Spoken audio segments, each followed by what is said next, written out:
at 2017, I think I just got tired of waiting, tired of planning, and I just figured, like, why don't you just try it? The worst thing that could happen was it wouldn't be, it wouldn't be great.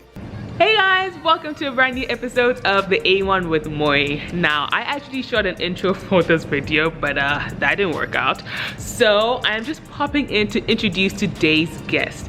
He is the co-founder of Afrochella. Now, Afrochella is an incredible festival held in Ghana that has literally impacted the economy of Ghana.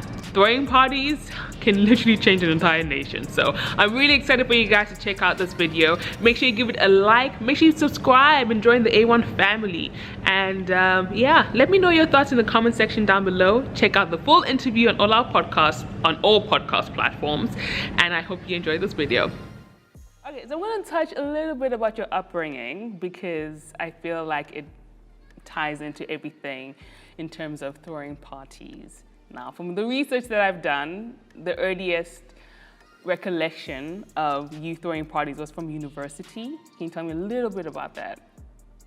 Yeah, in college, I threw mostly house parties, but both Kenny and I are part of a fraternity called Phi Beta Sigma Fraternity Incorporated. And as a part of our social arm, sometimes we do throw parties. And when I crossed into the fraternity, I was the second vice president, so part of my job was to be that social butterbean, and parties was probably one of my tasks to throw. But not just parties, but other engaging social events. So one of the first programs I threw actually was a program on sexual health. There was this I guess they're a play troupe, so a group of people that get together and they put together these plays. And they used to do a play called Condom Man, and he basically, gave a satirical way of kind of educating people on sexual health. So it was a pretty good, thing that we did, and we've done concerts and things of that nature in college as well. Yeah. So when do you think the bug hit you, or bit you rather? When do you think the bug bit you in terms of okay, I could do this on the regular. I like doing this. I'm good at this. Yeah. Not to toot my own. I feel like anything I put my mind to, I can do. But I think that I felt a sense of accomplishment when I brought Condom Man to Syracuse, because it was the first time that I had written a budget. It was the first time that I had booked talent and actually got them to my school. I went to Syracuse University here in New York. It was the first time that I, organized a writer, did a run of show, those kind of things, and it was something new. My chapter had never done that before, so it was the first time I thought wow, I could actually do this, and the rest is history. That's actually quite cool to know that it wasn't even music related. Well, it kind of was music related. So it's like a musical. I'm a big fan of musicals, so the play is kind of like a musical, but yeah, it wasn't like a concert outright.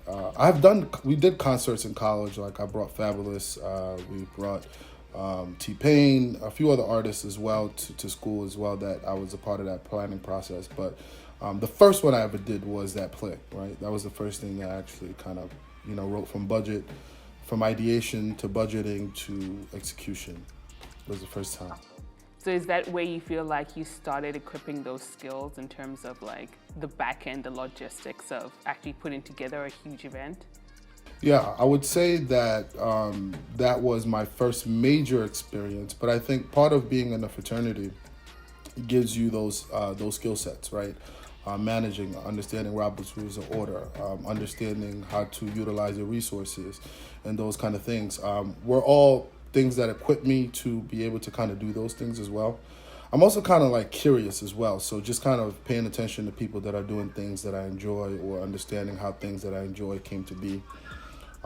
We're all part of, I guess, the sauce that created what I was able to do.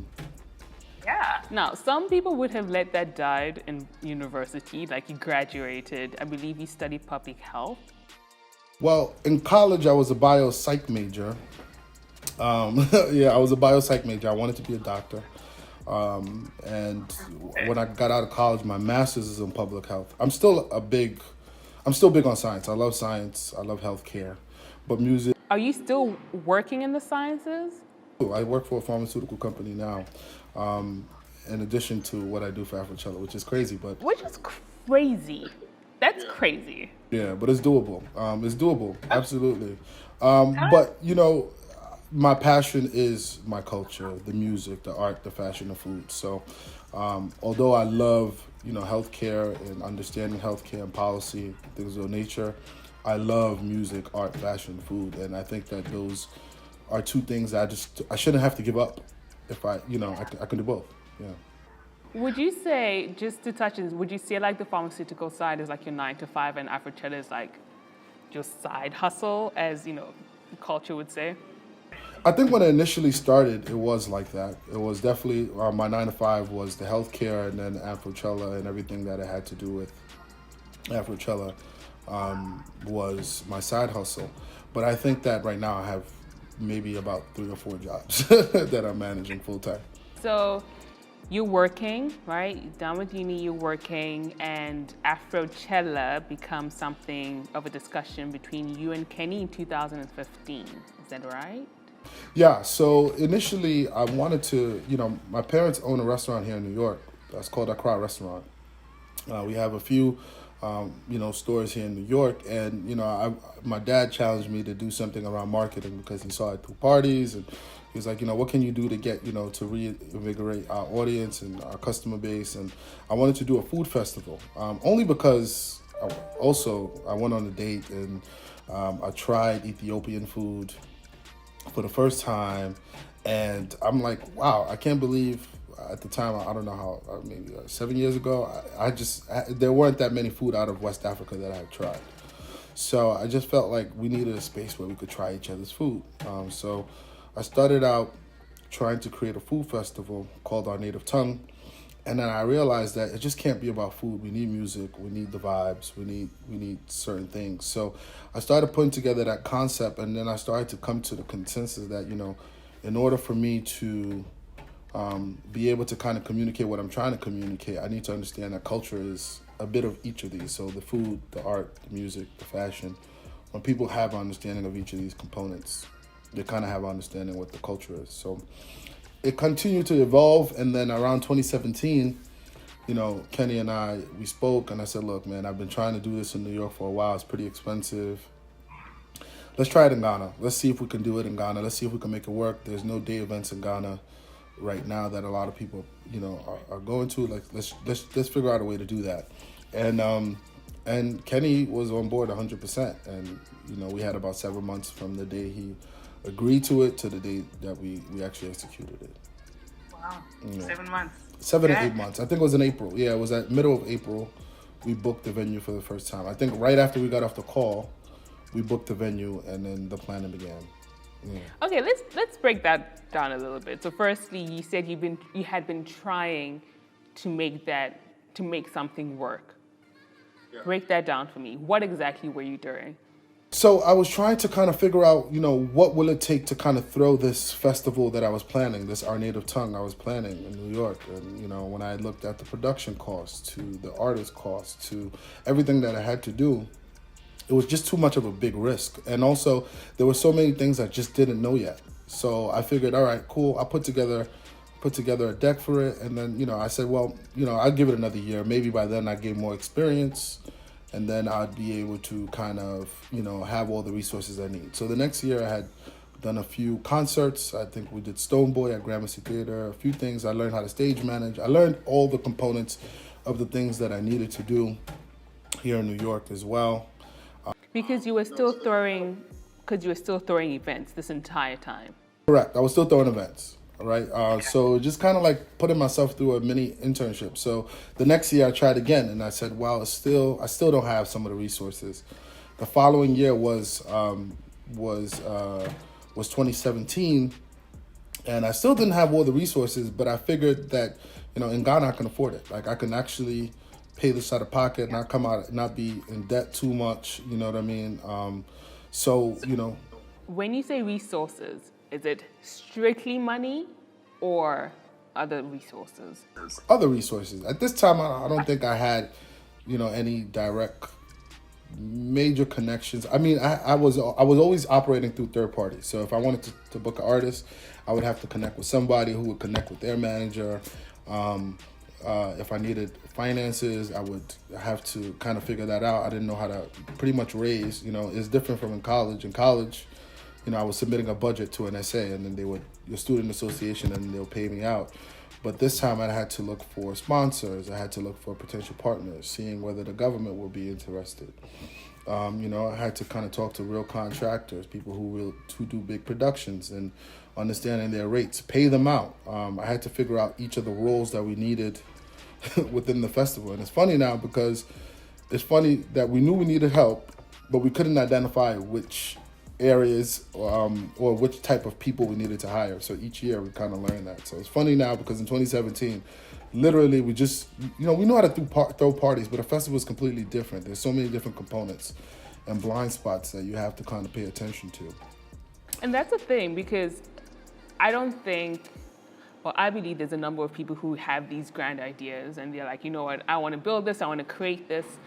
But to actually put it into motion, very few actually do it. And so that time of you calling people, trying to figure it out year after year, realizing not enough resources, what kept you going to just keep doing it? Because some people would have just said, you know what, I have a good thing going with parties, I'm able to do something here in New York, let me just focus on that rather.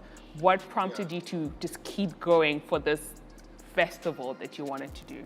Everyone I pitched the idea to said it was a great idea.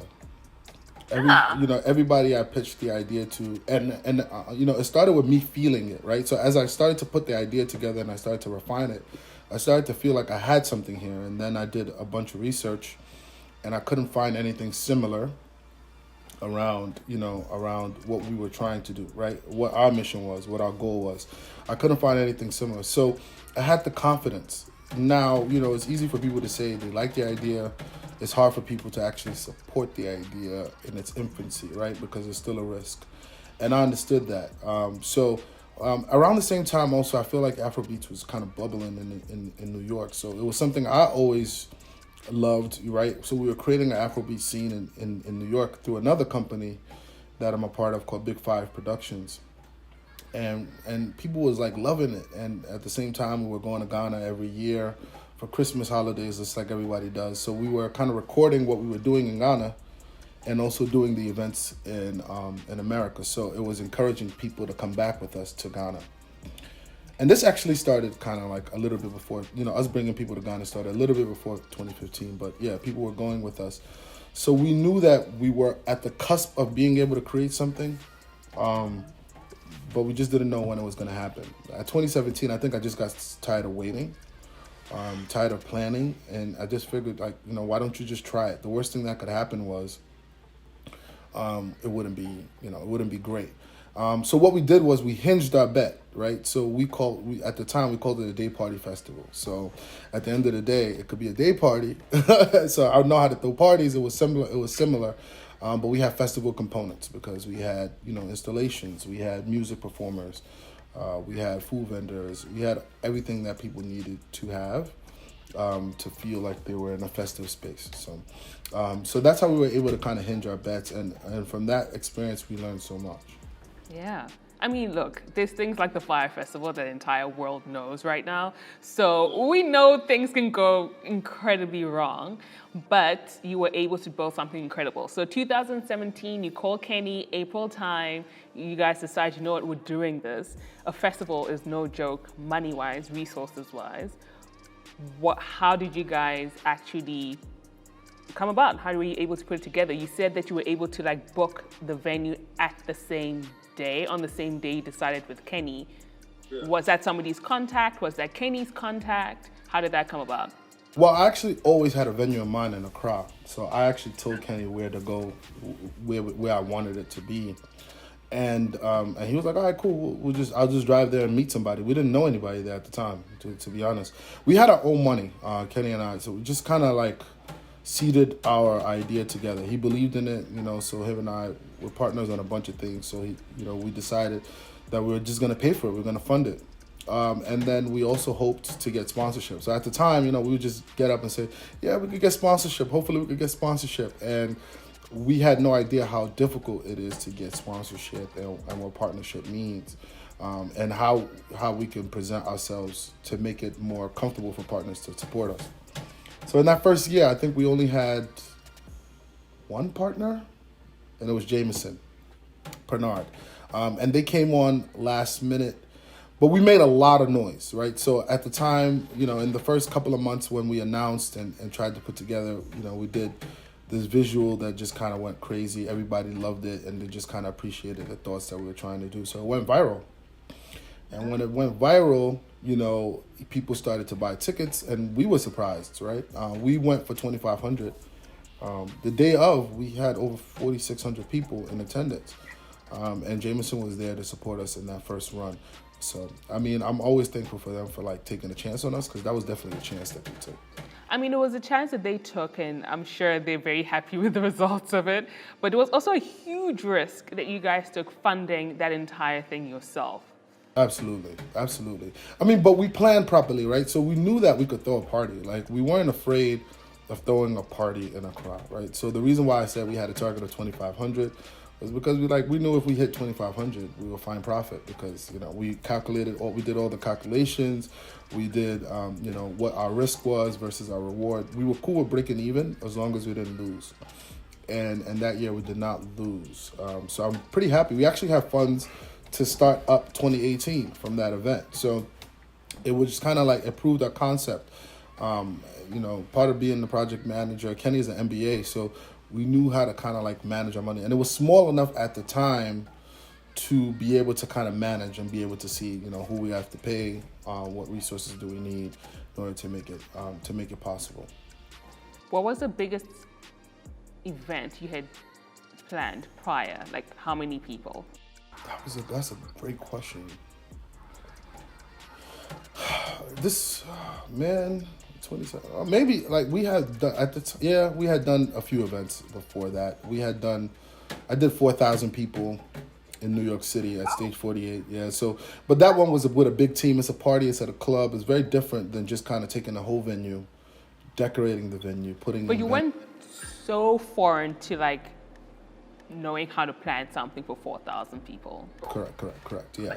So we had the whole building for Stage 48. Stage 48 is a venue in New York City on 48th Street in Manhattan. And, we had done a Ghana Independence that year that had about 35 to 4,000 people. So we had done some events, and we did an all-white party at the same venue that year that went crazy as well. So, yeah, I've always been around people that had planned events since I was young, so I kind of had some sort of idea, but, had some experience.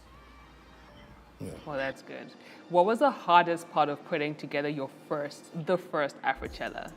Oh, yeah. I think the hardest part would be identifying team members that we needed. We knew we needed somebody who can book talent for us.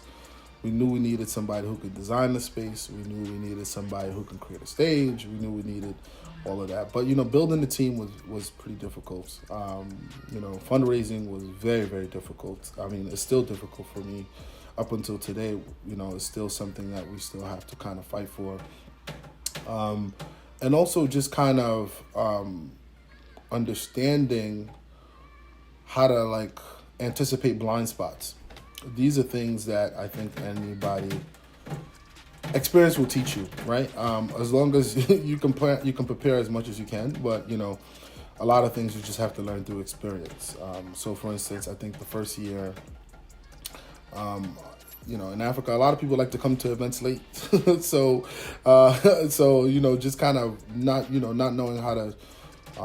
I think one of the things that we could have done better was we could have trained our staff better, because some of the staff that we had hired who were vendors, a vendor that we had hired to kind of manage our VIP. The staff was so excited to watch the show that they had moved away from paying attention to our guests. So that was an issue. Us kind of managing our VIP is still something that we're trying to kind of perfect. Putting a VIP space into VIP tables into a festival was different, but it's still something very hard, because people really do expect club service. So it's something that we've kind of almost struggled with, but we have been improving little by little, and hopefully with the new implementations that we're making, I think that will improve. So there have been struggles throughout the process, because we're learning on the job, right? This is not something that we were professionals at doing, but we knew that we had a concept. We wanted a message. We had a message that we wanted to put out there. We wanted to get, people within the diaspora in one space, sharing ideas, sharing thoughts, showcasing creativity, and celebrating us and our culture. So that's where our mind was at. But, perfecting it is something that, it's our goal and we'll continue to do. Yeah. Yeah. Was there any time that you were like, you know what, I might have to pack this up? We might not actually put this out. Because it's 2019. Yeah? 2019. 2019. Yeah, 2019 felt like that. Why? Actually, it might be my least favorite, and it was the biggest one. Yeah, that's what I'm thinking. Because by this time, you're 2 years in, you would think that, okay, we're finding our rhythm. So what was it about 2019 that you're just like, we might need to just end this, I'm tired? Because 2018 was so lit. Like, you know what I mean? But I think that 2019, coupled with the year of return, a jam-packed schedule of everything to do in Accra, competing festivals at the same time, which meant, less resources for us with regards to, barricades, ice, water. It just kind of flared up all of the things that, it meant, doing business in Africa is not easy, and not because you can't do business, but because we don't have many.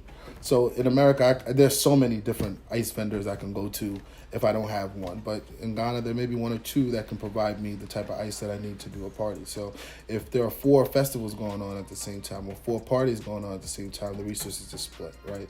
So those kind of things definitely affected us and our ability to kind of make things happen, right? The lack of resources, So, as much as I love what it meant for people that came to Ghana during the year of return and the celebration, and what it meant for our festival, because we grew another 30 or 40%, in growth, and all the artists that we had on stage. I think that was amazing. But I think it was just like, it was a hard road to get to us being able to do that, and even after, it's still been hard trying to kind of, to do that. But, I think that it taught us a lot of lessons that we now know. And it happened to happen right before a pandemic. So it's just kind of like we had so much time to kind of think about 2019 and figure out all the holes that we had. And we took feedback, we did surveys just to kind of, understand how people felt. What was the experience like? Where areas that we can improve? After 3 times, we know that people want to come, but now we just want to make sure that whenever people do spend their hard-earned money to come, that we give them an unforgettable experience. So, 2019's year of return, I was in Nigeria at that time, and whether you were in wherever you were, West Africa, you knew that right now everything was Ghana. Like it was buzzing insanely. But that partnership to position Afrochella within that year and everything that it entailed, whose thought process was that? Was that you? Was that Kenny? The relationships? Because by this time, you're building relationships with government, with huge institutions. This is not just a small by-the-by situation. This is a huge thing that is actually affecting the economy of the entire country. Absolutely. So that's Kenny's doing. So Kenny is, he is our person that does all the partnerships on the ground in Accra, whether it's with governments or different agencies that we need to connect with. And, we knew that we wanted to connect with Ministry of Tourism because at its core, one of our missions is to kind of improve tourism to not just Ghana, but the entire continent. Because people that fly to Ghana often say, look, if I'm going to fly 10 hours from the US or 12 hours from Asia, I'm going to see something else in Africa. And we've seen people go to Nigeria, South Africa, Kenya, Morocco, Egypt, and it's amazing. So yeah, Kenny is responsible for those partnerships that we've had with the government. We tried in 2017, but the government didn't understand what we were trying to do. I think when we put out the idea, we could have probably been a little bit better at the way we communicated it. But like I said, we didn't know who we needed to hire. So at the time, we didn't really have a communications person. So we were just like, hey, here's the flyer. This is what we're doing. Art, music, culture, fashion. Come out. We're going to celebrate us. So, but when they saw the response that they received we received in 2017, in 2018 they reached out to us, and then they started getting so many calls from abroad about people wanting to visit Ghana for Afrochella. So it kind of pushed them to kind of talk to us, and a lot of our goals are aligned. Yeah, we do want people to visit Ghana. We do want to kind of bolster the tourism sector. We do kind of want the diaspora to have a different image of Africa, right? We want Africans on the continent to be able to tell their own stories through us, or with our support. We want to be able to kind of showcase those and show the diaspora that we have so many more commonalities than we have differences. So it's just kind of like, tourism had that same initiative, and the rest is history. We were the first ones in Ghana with an event to have a website. We were innovative. We were taking mobile money on our website. We were taking card payments. So we thought we were digital. But we weren't digital. And that hurt us because